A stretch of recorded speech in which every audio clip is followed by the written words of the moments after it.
পশ্চিমবঙ্গে বিজেপি সরকারের নতুন কড়াকড়িতে এবার চরম সংকটে পড়েছে চিড়িয়াখানা ও সাফারি পার্কের বাঘ, সিংহ সহ মাংসাশী প্রাণীরা। গরু ও মহিষ জবাইয়ে কঠোর বিধিনিষেধ আরোপের পর থেকেই কমে গেছে লাল মাংসের সরবরাহ। ফলে অনেক চিড়িয়াখানায় বাঘদের নিয়মিত খাদ্য তালিকায় দেখা দিয়েছে বড় ধরনের ঘাটতি। যে প্রাণীগুলো প্রতিদিন কয়েক কেজি গরু বা মহিষের মাংস ছাড়া স্বাভাবিকভাবে টিকে থাকতে পারে না, তাদের এখন বিকল্প হিসেবে দেয়া হচ্ছে মুরগি, শূকর কিংবা ছাগলের মাংস। প্রাণীবিদদের আশঙ্কা, দীর্ঘদিন এভাবে চললে প্রাণীদের শারীরিক সক্ষমতা ও স্বাভাবিক আচরণে নেতিবাচক প্রভাব পড়তে পারে। আর এই ঘটনাকেই কেন্দ্র করে পশ্চিমবঙ্গে শুরু হয়েছে নতুন রাজনৈতিক বিতর্ক।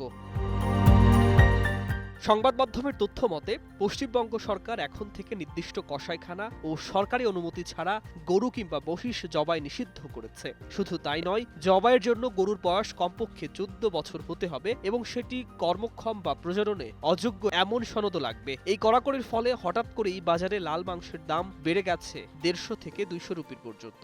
সবচেয়ে বড় সংকটে পড়েছে সাফারি পার্কগুলো, কারণ সেখানে থাকা রয়্যাল বেঙ্গল টাইগার, চিতাবাঘ, কুমির ও অন্যান্য মাংসাশী প্রাণীর জন্য প্রতিদিন কয়েকশো কেজি গরুর মাংসের প্রয়োজন হয়। এখন সেই সরবরাহ বন্ধ হয়ে যাওয়ায় প্রাণীদের খাবার জোগাড় করতেই হিমশিম খেতে হচ্ছে কর্তৃপক্ষকে। চিড়িয়াখানা কর্তৃপক্ষ জানিয়েছে, একটি পূর্ণবয়স্ক বাঘের প্রতিদিন 8 থেকে 12 কেজি পর্যন্ত লাল মাংসের প্রয়োজন হয়। বিশেষ করে শীতকালে এই চাহিদা আরও বেড়ে যায়। এতদিন নির্দিষ্ট এলাকা থেকে নিয়মিত গরু ও মহিষের মাংস সরবরাহ করা হলেও নতুন নিয়মের কারণে সেই চেইন ভেঙে পড়েছে। ফলে আপাতত বিকল্প হিসাবে মুরগি, শূকর ও ছাগলের মাংস দেওয়ার পরিকল্পনা করা হচ্ছে। কিন্তু বিশেষজ্ঞদের মতে, বাঘ বা সিংহের মতো এত শক্তিশালী প্রাণীর জন্য এসব মাংস দীর্ঘমেয়াদে যথেষ্ট নয়, কারণ প্রযুক্তিগতভাবে এসব প্রাণী বড় আকারের প্রাণীর মাংস খেয়েই শক্তি অর্জন করে। তাই শুধু খাদ্য বদল নয়, এটি প্রাণীদের স্বাভাবিক জীবনচক্রেও প্রভাব ফেলতে পারে বলে আশঙ্কা করা হচ্ছে।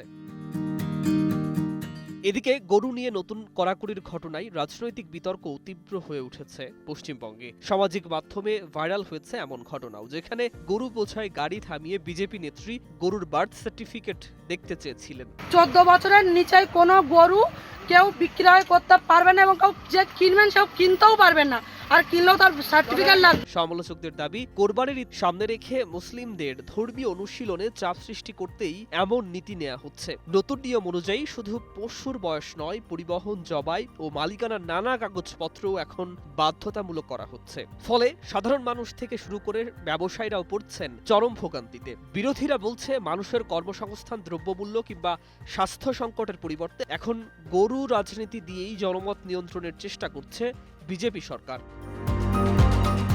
তৃণমূল কংগ্রেস সহ বিরোধী দলগুলো ইতোমধ্যেই এই সিদ্ধান্তকে হাস্যকর ও বিপজ্জনক বলে আখ্যা দিয়েছে। তাদের অভিযোগ, ধর্মীয় আবেগকে রাজনৈতিক অস্ত্র বানিয়ে পশ্চিমবঙ্গে এক নতুন সামাজিক বিভাজন তৈরি করা হচ্ছে। অন্যদিকে প্রাণী অধিকার কর্মীরা বলছেন, রাজনৈতিক সিদ্ধান্তের কারণে নিরীহ বাঘ, সিংহদের অনাহারে রাখা কোনোভাবেই গ্রহণযোগ্য নয়। কারণ চিড়িয়াখানার প্রাণীরা নিজেরা শিকার করতে পারে না, পুরোপুরি মানুষের উপর নির্ভরশীল। তাই তাদের খাদ্য সরবরাহ নিশ্চিত করা সরকারের দায়িত্ব। এখন প্রশ্ন উঠছে, গরু রক্ষার রাজনীতির ভেতরেই কি শেষ পর্যন্ত অনাহারে দিন কাটাতে হবে পশ্চিমবঙ্গের চিড়িয়াখানার বাঘদের? News desk, 21 television.